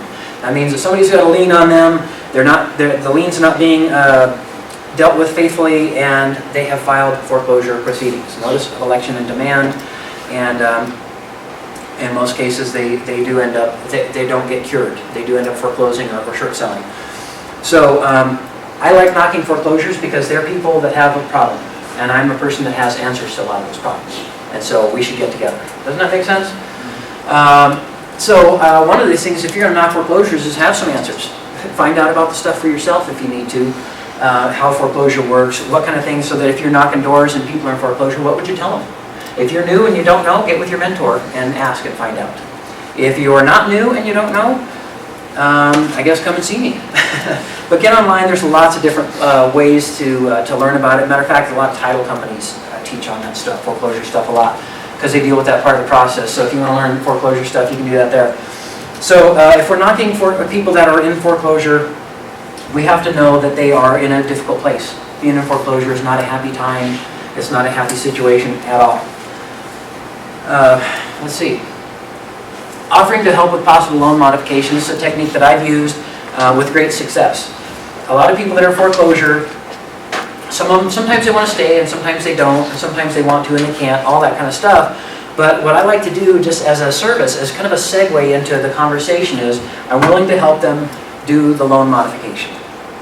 Now the fact is there's not really all that much I can do, except I can tell them the paperwork they're going to need, and I can send it into the bank for them, and I can have conversations with the bank and help them kind of get connected. Not a whole lot else I can do. The other thing is I can't charge for that. It's illegal for us to charge for it. Only attorneys can charge for loan modification services, like help like that, okay? So don't charge for it. I'm not trying to charge for it. I'm not necessarily hoping for the loan modification. I'm hoping that the loan modification is either not an option, or they get declined, or that they don't really want a loan mod after all. In fact, on the one where I sent my mentees out there, on their 8th door, they knocked it. That's what they came with, is they wanted to help with the loan mod, and she said, yeah, you know what, I think actually we really just want to move. Great, music to my ears, sign here, here you go. So, but by doing that, it can open up the conversation for short sale structure, because the documents you need for the loan modification are the exact same documents you need for the short. So if you know how to do short sales, or at least have some familiarity, or you know a broker that you can work with that you can refer them to if it's a short, if you don't want it, that kind of thing, I think that would be worthwhile to do, because you can knock on the door and at least let them know. They don't necessarily want to see you or talk to you or any kind of thing like that, but if you come and the key thing that you can offer them is, I can help you do a loan modification. Loan modifications can help people. Most of the time, when people do actually execute a loan modification successfully, they end up in foreclosure in the next year or two again anyway, because the problem that got them there is still there, the problem. And so you can do the loan modification, but if they couldn't make their payments before, it's great that they're a little bit less, but the problems that are going on in their life tend to be persistent, and so it sometimes doesn't work very well. In fact, most loan modifications fail. Why not knock doors, people that are in foreclosure, talk to them about loan modification, and see if we can either help them do the loan mod, or if that's off the table for whatever reason, let's do a short sale on them, or let's sell them normally. Because maybe they've got enough equity, like these folks that we just dealt with this summer. We squeaked them out, but we got them out, and we got them paid off in full. Offer market analysis. I think this is something too where you want to. So a lot of times when we offer a market analysis, we offer it in such a way of, hey, well, I'll put together some stuff and I'll send it over. You can just kind of check it out and just see, what your house is worth. I'll send you some comps and things like that. And we're very affable about it, aren't we? You want to be friendly. I'm going to send you some info. I want to be helpful, and aren't you glad that I'm doing that for you, and all that kind of stuff. I think that's okay, but I think that I don't think it gets all that good of results. And I think that it helps in that instance to have a little more serious approach, like, Mr. Seller, it's extremely important for you to know how much your house is worth right now. It's extremely important to know how much potential improvements or repairs would cost in order to get you to the place you need to get out of it, that kind of stuff. We're going to potentially need to know, not only how much it's worth, but what your payoff. And so you might have a bunch of equity here and not even be aware of it. Or it might be that you got a short sale and you got the clock's ticking on you. And I've had people call me and it's too late. This is extremely extremely serious stuff. Let me make sure you've got all the right information and everything, and do with it what you will. Because I think then that helps get them into the mindset, like, I really do need to talk to this guy. I need to pay attention right here. Maybe I do need to make sure I keep this guy's number. Okay, these people are not good for mailing. Everybody's mailing them. I would encourage you guys to be the one that shows up at the door. Foreclosures, withdrawals, expireds, everybody is mailing them. If you want to send them a piece of mail and you'd like to burn 50 cents to $1 on a piece of mail, you sure can. But they don't perform well, those mailers, because you're one of an ocean. The thing is, too, a lot of people want to prospect in that way, but they got a list. The NED list is lengthy. Who's got the time to drive them all? Whether there's 50 or 100 or 300, whatever it is, you don't need to drive them all. Look for the ones in the areas you want to work. Start with those. Next week, there will be a new list. Every week, there's a new list. So this may not be a red button. Maybe if you want to just knock the heck out of those, you can do that all day, and maybe you do have to go into, expand into a bigger area and stuff, but there's no shortage of them there, and these are people that do need to sell, or they need to do something real estate-wise. Try to get contact info for follow-up. This is interesting too. You can use 411.com or netaronline.com to find info on vacant foreclosures. Lots and lots of vacant foreclosures out there. I want to know where's the seller. Really, really, really want to know where the seller is. And a lot of the vacant foreclosures were rentals. And the seller's in town, and whatever his situation is, but he's gone and neglected the thing or whatever, and so there's a lot of possibilities there too. Okay. Knocking expires. How are we doing on time? Knocking expires. I want you guys to, if you want to knock expired listings, these are people that listed their property, the listing expired, it never did sell, and then it was not relisted since then. Those are the people that we're talking about. First thing is, consider hunting the older ones. They're likely getting less solicitation. When listings are expired, people go and they, as a matter of fact, if you ever have let your own listing expire, even if you're fine and the sellers are fine and you just forgot to straighten out the paperwork and you go and take care of it, even in just that window of a few days, your seller might get hammered with mail. And if one of them goes cutting your throat a little bit, like, hey, geez, you got a broker that let you expire in the MLS, what kind of broker is that? Maybe you should call me. If they go start doing that and undercutting you and stuff like that in those mailers, it's a problem. Don't let your listings expire mistakenly. On the other hand, I like the older ones because these are somebody like, let's say they listed last year and it got to October, November, never did sell, and they took it off the market, and they never did list since then. I'd like to know what happened. Now, maybe that something changed for them. They were going to have to move to Texas for a job, and that went away, and so they get to stay here, and they don't have to move because of the job, and so they're not sellers at all. And that's fine. There's nothing wrong with that. I still don't mind talking to them, and if I can get their name and email, I'm going to put them in my contacts list, because there's somebody that's going to sell one day. Here's another interesting thing. When people solicit expireds, a lot of times they figure that the key thing why it expired and never did sell last time was the price. That's generally true, isn't it? The price. It's all about the price. But there are two things that sell a house: pricing and promotion. And if the house wasn't properly promoted, that could have been a problem. Including stuff like maybe the agent was a slacker in some way and lost showings. Maybe they would have sold that house, but he was setting up showings himself, and he missed a few because he was out golfing, and so that showing didn't happen, and those people would have bought that day, but we don't know because they never got inside the front door. That kind of stuff. So I'm definitely looking, when I see expired listings, I'm looking for mom and pop operations where that might have happened, if they don't have the showing service or that kind of thing. I'm also looking for other inaccuracies. I have seen this so many times when I have reached out to people that tried to list before, and I can tell them, I don't even have to come out and see your house. I know why I didn't sell. I can tell you right now, MLS has got problems. You've got bedrooms in the basement, you've just told me, and there's nothing in the MLS mentioning it anywhere. You got a 5-bedroom house that was being marketed as a 3. That might be something to do with it. You know, and there's just tons of that goes on. And so when I try to reach out to them, I try to have this here. Have a plan for how you'll push harder to get it sold. Be ready to discuss pricing. Sometimes it's price that prevented the sale. Sometimes it's something else. And people like to be told what they want to hear. They respond well to it. They're like, yeah, that's right, because that's what I already had in my head. And so what they're thinking a lot of times, expired folks, is it wasn't the price. Because my house is magical, remember? It couldn't have been the price because it was a good price because the house is so magical. It must have been the broker. They blame the broker a lot. You guys ever get blamed when something doesn't go right with that? Yeah. And so I'm happy to go ahead and blame the last guy too. I'm sure it was his fault. Let's go ahead and list. Yep, it was the broker, and here's how I'm gonna solve it, right? I'm gonna put it in MLS better, I'm gonna fix this, I'm gonna fix that, I'm gonna be more aggressive in this way or that way.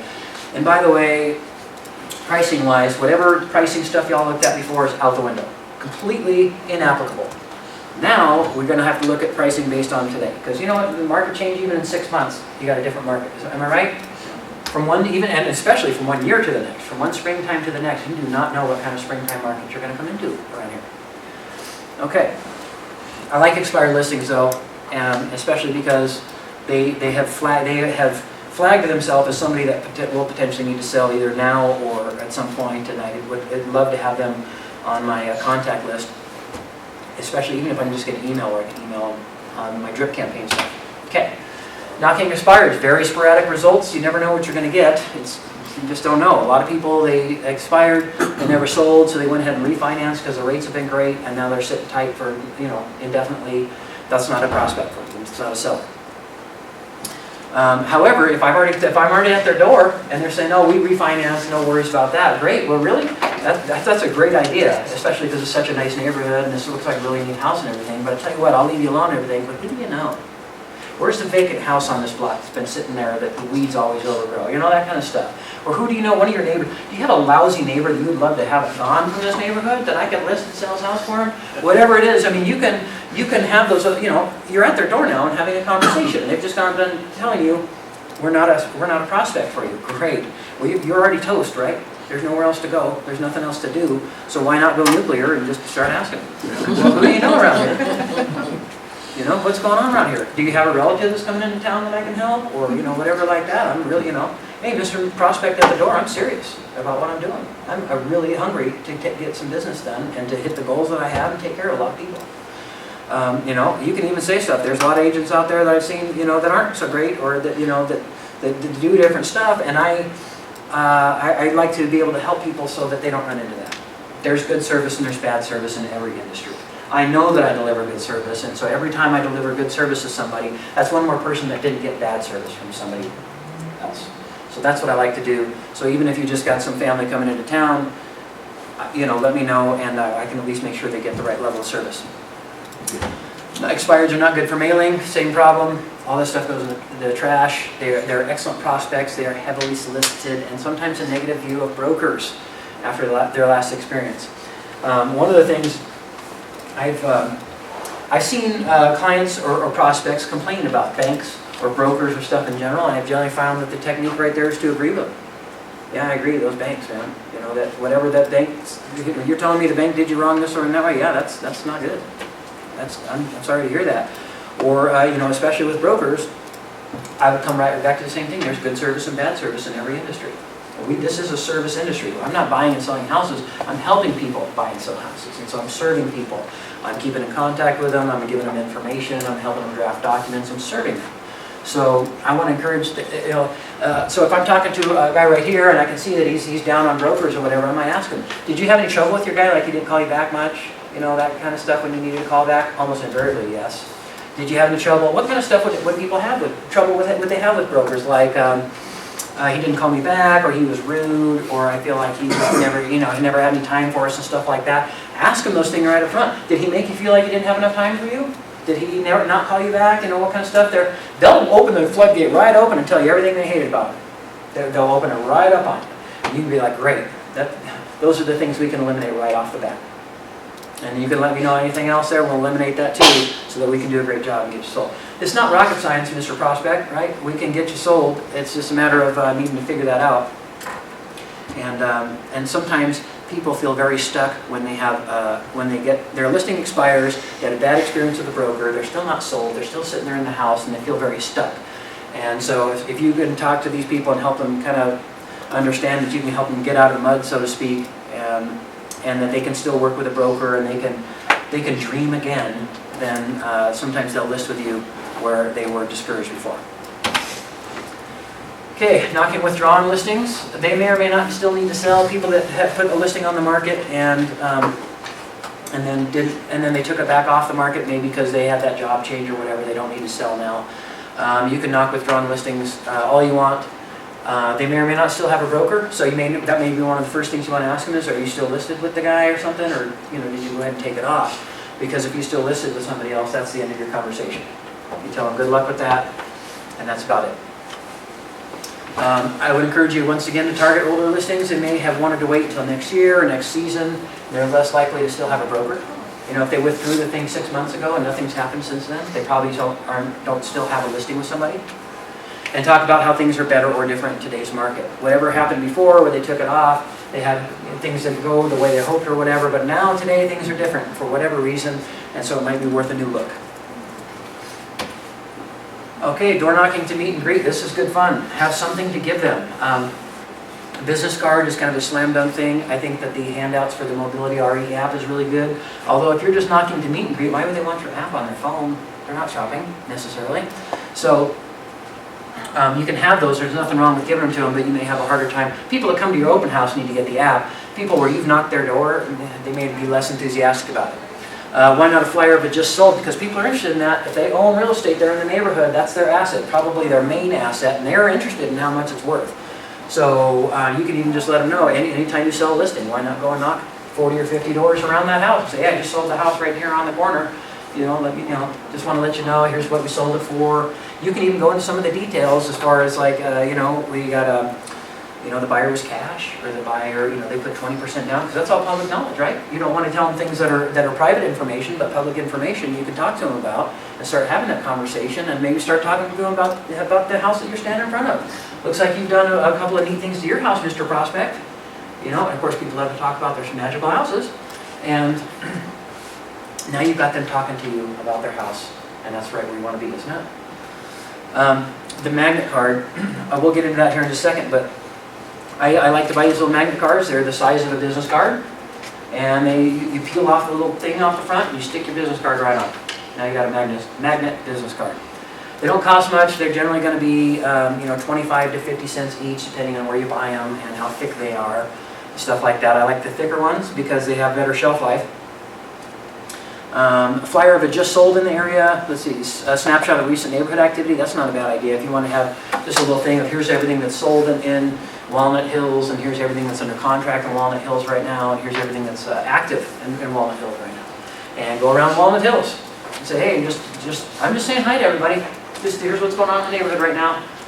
Appreciate you, taking a second real quick and everything. How's everything going for you? If they're friendly, you can open up conversations. If they're not, have a nice day, you give them the thing. Obviously your phone number's at the bottom. Maybe that portrait we talked about with your brand, with your picture, and your Mobility RE information as well.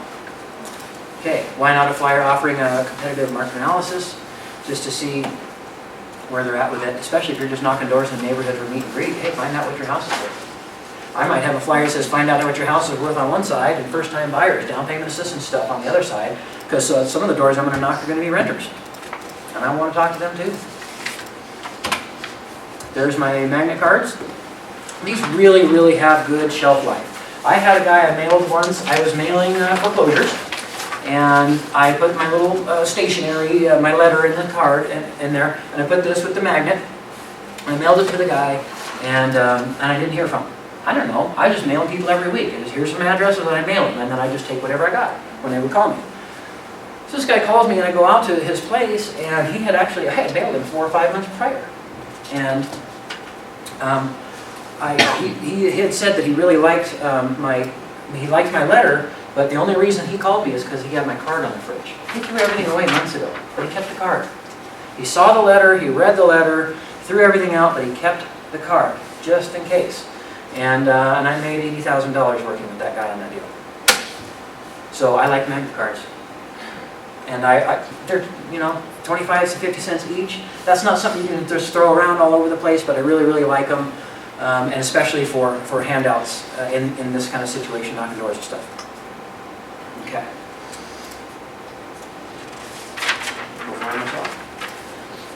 The other thing I like about these is think about it. How often does mom and dad go to the refrigerator on any given day?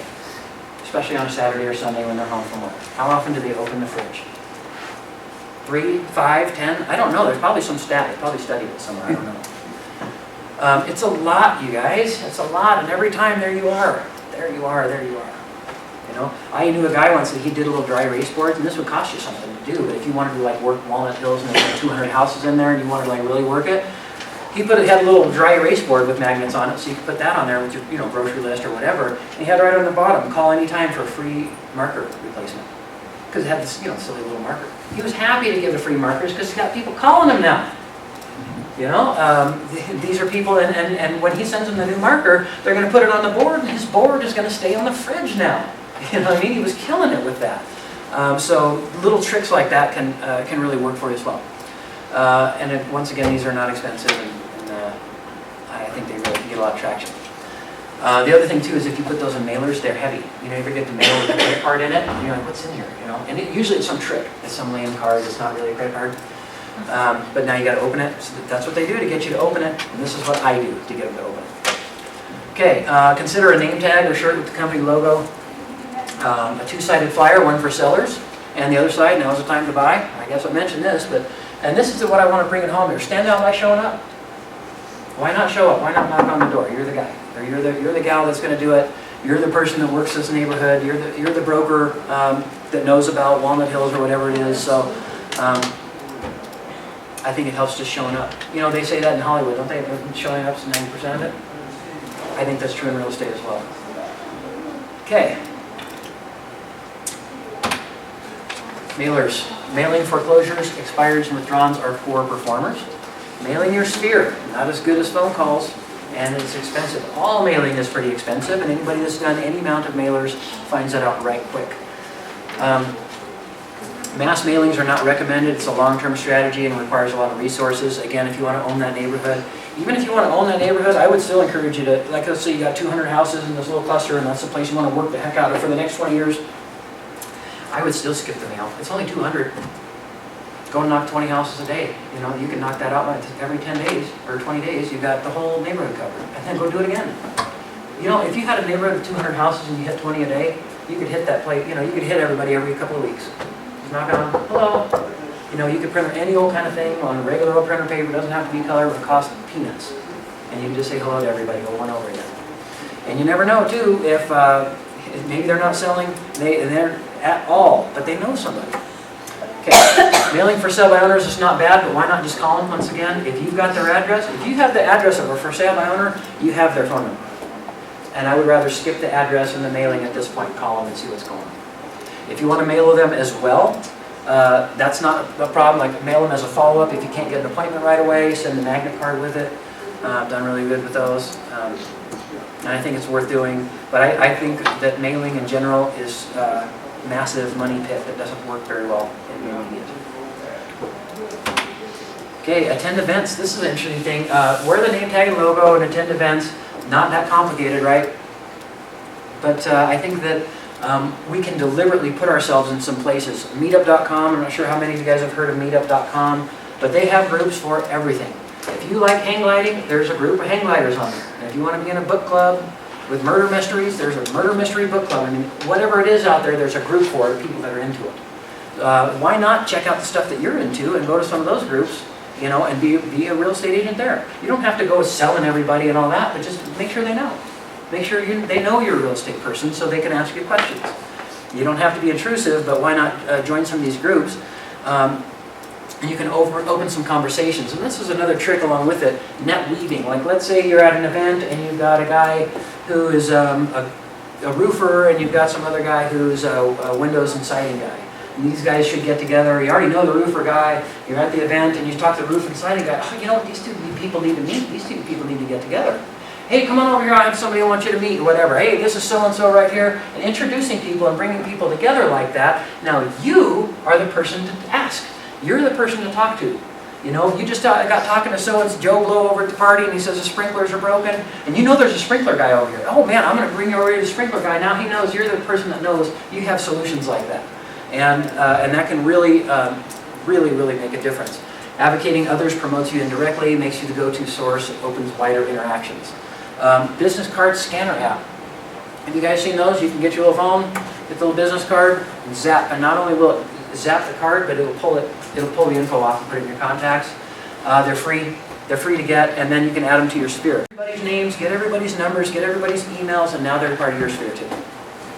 If they've got a name and a phone number and an email, they're good enough to be in your sphere. Okay, because you can call them, remember, you put your email signature together and email them. Hey, just mentioned the thing last week there, just thinking, checking in with you or whatever like that. Hope everything's going good for you. How's Johnny's baseball game the other day, whatever. Send those emails because that's a part of your sphere stuff that it's hard for me to say, oh, here's your lead generation class. Call your sphere. Wow, never heard that one before, right? I don't like that when people give me that advice, honestly, calling your sphere. Because so I always kind of feel like, what does that mean, call your sphere? To me, that sounds like harass your friends and family. That's what it sounds like to me. Am I the only one? No. Okay. That's what it sounds like to me, and I don't like that. I don't want to do it. I refuse to do it. In fact, I'm not sure if I want to work with most of my family members. So, especially because if it goes bad, enjoy Christmas. Yeah. So, to me, your sphere is anybody and everybody now. In fact, the friends and family, whatever, they're all know I'm a real estate guy.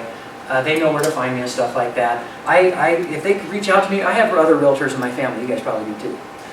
So not really, I just really don't worry about that all that much. And frankly, if that's the big thing there, okay, you got your license, go call your friends and family and harass them. That might work a little bit. You might even get a couple of deals out of that. But you better have a plan after that because it runs out pretty quick, doesn't it? Your sphere is everybody. It's everybody. Get their card. Everybody's got a card, right? Or they have an e-card on their little phone they can send it to, zap, zap, click, right? Or some of the phones are you text the one phone to the other phone, and I don't even know how that works. You know what I mean? Let's get their name and their phone number and their email, and let's start contacting them. And we'll get into that here in just a second. Publications, not cost effective to advertise anymore. You guys used to see Homes and Land, Homes Illustrated, those magazines and stuff. I don't even know if they're printing anymore, but don't do it. Don't do it if you would like your money to be cost effective in marketing. I'm sure they're fine publications and wonderful people and all kinds of great stuff there, but they're just terribly ineffective and terribly expensive. Okay. Your contact management and your sphere. Your contact management software must have 3 basic things. It must be able to store contacts, have some kind of a calendar, and notes where you can leave notes. So if you call some guy in your sphere and he talks about some hockey game or whatever like that, you leave notes. Boy, this guy loves the Avalanche hockey game, right? That kind of stuff there. So the next time you reach out to him, you've got the notes right there. You know what kind of stuff, you know what to open with instead of, hey, I'm saying hello again. You got at least something to work with. How's your dog? How's the kids? How's your boat? Whatever it is. So I think that's really important. You can use the dashboard. Cherry Creek Properties, we have our dashboard, and there is a drip campaign available there and a contact management system. You can use, there's a lot of them out there. Microsoft Outlook, that's a contact management system. You can use that too. Whatever your preference is, I would encourage you to build one. And I will tell you that I've done lots and lots and lots and lots of business, and I never took care of my sphere because I didn't like it, remember? I'm not going to call and harass and stuff like that, but I had all these clients and I never really took care of them. I kind of mailed them here and there and I followed up here and there, but I didn't call them on a regular basis. No regularity at all. And it's a shame because I worked with so many people and we had so many good results, and now it still brings me back to a place where I don't have business coming out of my ears. I should, for all the stuff I closed, I should have business coming out of my ears. But instead, I did not take care of that. And so I'm here to tell you, as part of your lead generation, take care of that. Your past clients, your sphere, everybody. Stay in touch with them, stay in touch with them, and stay in touch with them. It's just a darn shame. I heard it said every client should be worth at least $40,000 to you. You guys believe that? Does anybody buy into that? Have you had anybody be worth that much to you in the overall? If you're new, probably not, but I'll tell you, I think there's really something to that, and let's not miss out on it because we're not taking care of our contact and our contact management stuff. Let's build our contact management. Decide on one. If you decide on one and then you decide later it stinks, get a new one. Keep after it. Build it. Whatever you need to do. Do not neglect this. Do not neglect this, or you might be 18 years in and not having all the business that you should have. Yes, ma'am? Do you have an opinion on, because there's 40 of them out there. Do you have one that you see as a real high producer that's worth the value? I don't have enough information about contact management software to tell you which one's better than another. I'll bet you could Google it though. You You know, can. you could probably And, just put it right in and there. top producer's always the one that comes up. It just, Right. it falls short in a lot of areas, and it's hard to find one that, Here's my first criteria for contact management software. One that doesn't cost me any money. Okay? That's my first criteria. I am not interested, I gotta spend some money on stuff, that is one thing I am not interested in spending money on, so forget about it. You know, Microsoft Outlook, if you've got the Microsoft products, you've got that. If you're at Cherry Creek Properties, which I presume you are here in the room, you have the Lone Wolf technology and you've got the dashboard there, so right there you've got a couple of generally free ones. After that, I don't know, I've heard the top producer's been around a long time, I've heard good and bad things, but I have heard how much it costs, and that's all I needed to hear about it, frankly. So, you guys, it may be that it's very difficult to channel a lot of your income towards marketing dollars. I have had huge, enormous years and still only spent $4,000 or $5,000 on marketing. And I like that, it's good, it's great. If you can close all the property you want without having to spend half of your money on marketing, that's ideal. But what I want to encourage you guys there is that if you can't or can't yet reinvest some of your commissions back into your marketing, like let's say you're taking 10% of every closing or 20% of every closing and putting it back into marketing efforts and things like that, if you just can't do it because you don't have any money or because you've got bills everywhere, you've got kids chewing up all the money, that kind of stuff, then this is the stuff here for you until you can get to that place. But I want to encourage you guys too, as you're able to build that up, to try and direct some kind of portion of what you're doing back towards a marketing budget, because that can make the difference. Even if you're just spending $50 a month on stuff, or $100 or a couple $100, whatever it is, some kind of a marketing budget, because it's no fun having to rely on the low-cost lead generation forever. Knocking doors is cool and it's fun, and it's good to be able to do it, and it's good to have the courage to do it, and it's good practice, it'll make you a better realtor, all those kind of things. But wouldn't you rather just have business just dumped in your lap the whole time instead? I know I would, sorry, I would. Knocking doors is great, I can romanticize it for you if you want to, but it's you know, it's hard sometimes. Sometimes the weather's cruddy. Sometimes you gotta go to the bathroom and you're out in the sticks or whatever. By the way, know where your bathrooms are when you're not closed. True story. Okay.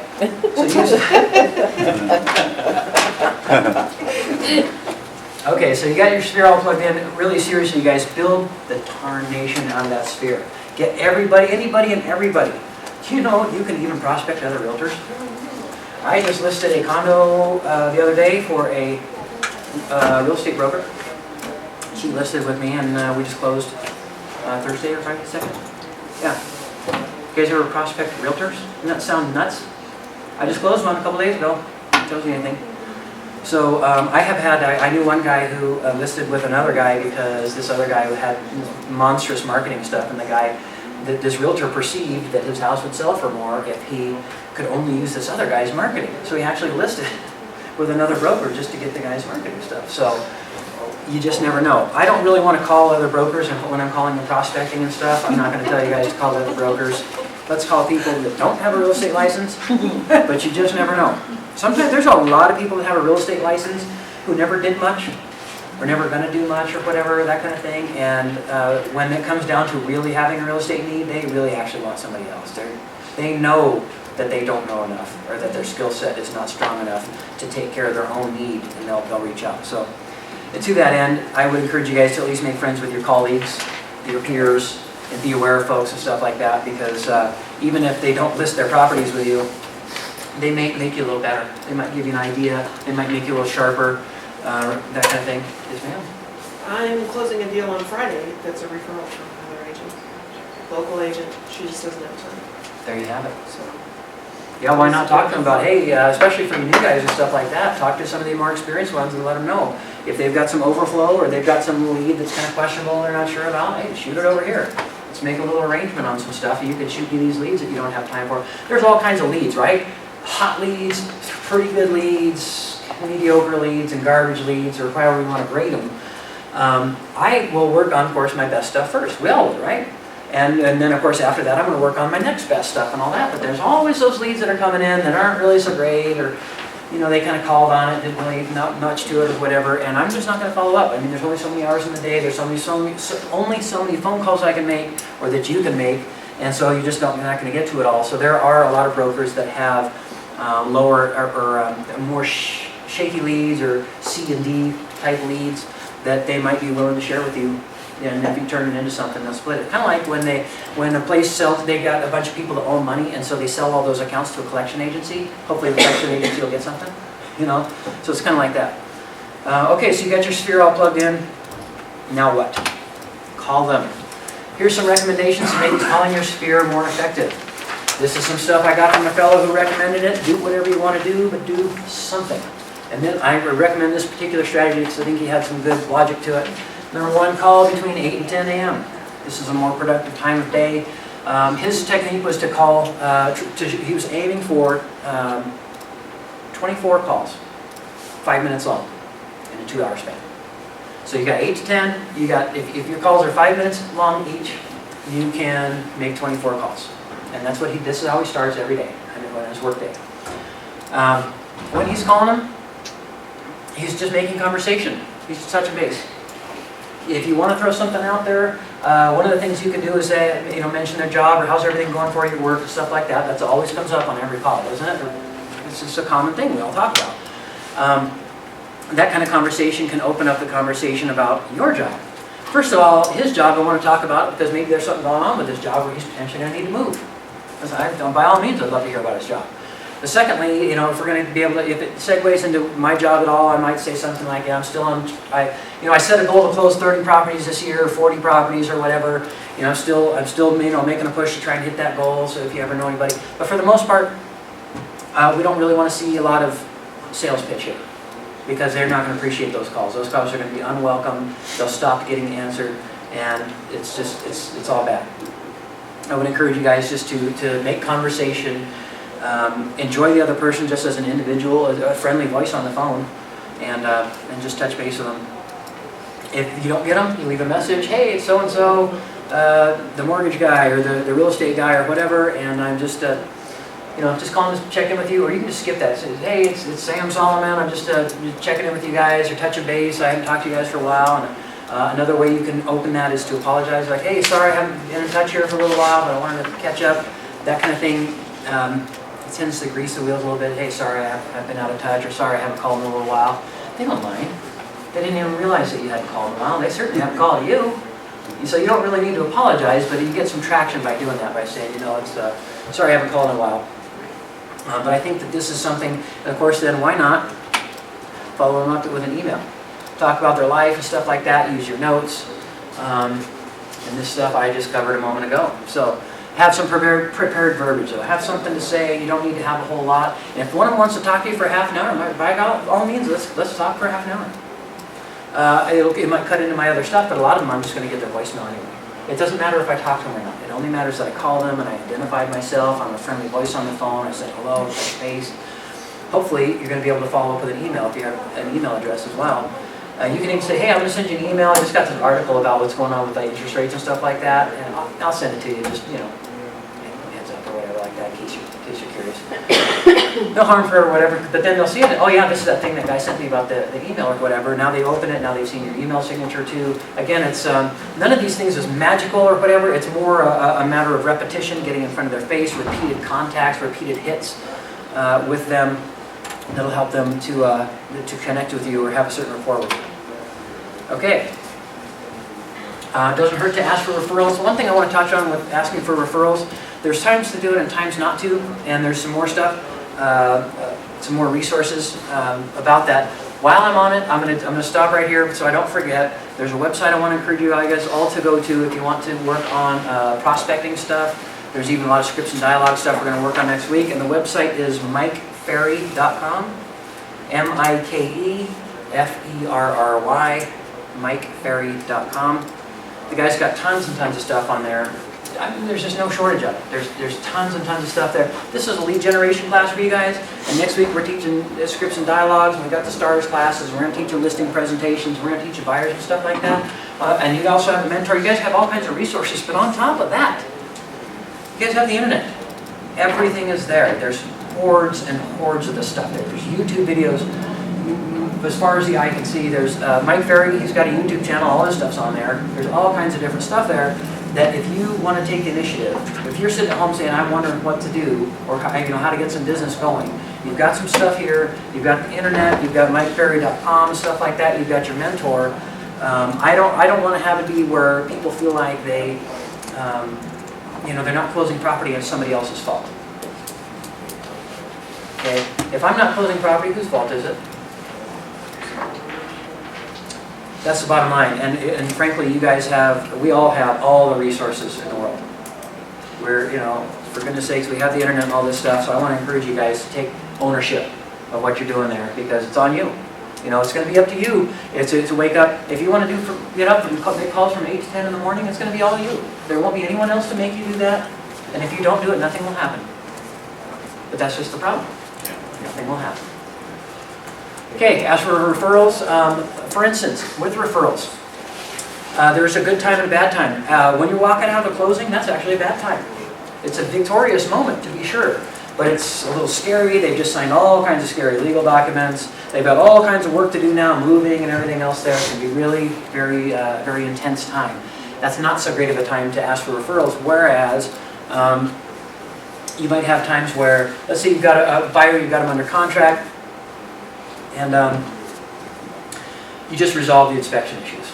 Congratulations, we got the inspection resolved. By the way, do you know anybody else that I can help? I'm so glad that we're able to, successfully get past that stage there. That could kill a lot of deals. I'm glad we're able to work on that there. Who else can I help? Who else can I do a great job for, or whatever? Especially when they're feeling like you did a great job. And if you can frame it like, man, we had this and that thing happen or whatever, but I was able to talk to the other party, or I was able to talk to the other broker and work it out, and they're thankful to you, like, oh, I'm so glad that you were able to do that or whatever. Who else can I help? Those are a really good time to ask for referrals in that situation. When it comes to contact management stuff, it is not a good idea to open the phone call by asking for referrals. It's repellent to people. However, if you're having a conversation and they're perfectly happy to talk to you about their job and happy to talk to you about your job and friendly as well and stuff like that, then maybe it's a much better time to ask for those referrals. Build your notes as they talk. It's okay if they don't call back. Rate your contacts. Why not do that? Why not do that right on the contact management stuff? This guy's hot, or this guy, and if you can categorize it or whatever, you can open up your day and start with your A leads. If I've got 8 people that are hot leads, I'm going to start with them, and then I'll call the rest of the people. But you can do whatever strategy you like to, but I think that's a good idea too, so you can remember who's who, and not let somebody hot get away while you're chasing the obscure stuff. Tell them to call you anytime. You have the answers. You have the solutions. Whatever it is, and you can even mention that right in there. Hey, whatever it is, if you guys need a sprinkler guy or a carpet guy, whatever it is, this is stuff I deal all day long. And I like to help people with that stuff too, because I don't like to see them get burnt.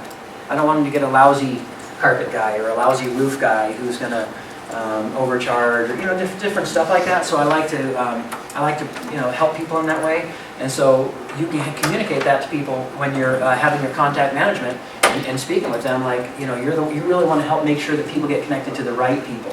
So that, for instance, like bad contractors, they should be out of business. And the more I can direct people to the good contractors, the more those bad people starve. You know what I mean? And they hopefully don't go out and do bad work. So you can deal with that. Answers and solutions. Also you have answers to things like what's going on with the interest rate. What's going on with the market. What's going to happen in the spring. What's the Fed doing with the money. All this kind of stuff. Whatever it is, you have the answers. And if you don't have the answer, you still have the answer, and you're just going to go get it real quick. Follow up with a thank you email with your tag, by all means. Okay, let's see. Good news is, I think we're real close to the end, so we're going to go very quickly, and I've actually dug into most of it. So, drip campaign. Set up a drip campaign, yes sir? Yeah, how often do you recommend touching base with people before you become a predator? I have heard, before you come up, predator, I have heard that they did this huge study, that there's a scientific thing, there's like this perfect sweet spot on the days for when to contact them. It's 18 days. And I don't know why. And I don't remember the study very well either, so take it with a grain of salt.